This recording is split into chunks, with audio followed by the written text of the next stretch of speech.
Now, for a non believer, I spend a lot of time thinking about religion. And listen, I minored in religious studies at IU, but with radical fundamentalists, Christian nationalists, and white supremacists hiding behind the cross, increasingly gaining positions of prominence in government, and their dogma gradually becoming codified in law, this is no longer an exercise in spiritual exploration or intellectual curiosity, but in decoding the enemy's war plans. I didn't get invited to the group chat where they spelled them. I've always found it ironic that those who would thrust their religious doctrine on others, who most conspicuously wear the cross, who love to pray, standing in the temples and on the street corners to be seen by others, who claim to be the most Christian, appear to heed the message of the Gospels the least, to borrow from 1980s Wendy's commercials. Where's the Jesus? You see plenty of the angry, vengeful God from the Old Testament in the words and deeds of the Christian nationalist set, and you get all of that apocalyptic fire and brimstone from the book of Revelations. The charismatic Pentecostals find their inspiration in the apostles and prophets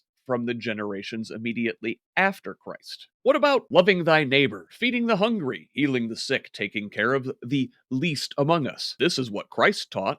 So I don't know how American right-wingers arrived at the aggressive, hyper-masculine warrior figure described by Kristen Dumas in her book, Jesus and John Wayne. If God's only begotten Son were to appear on earth tomorrow, speaking the same words of love, compassion, and acceptance he spoke 2,000 years ago, Christian nationalists would call him a cuck, throw a bag over his head, and stick him on the next plane to a Salvadoran prison.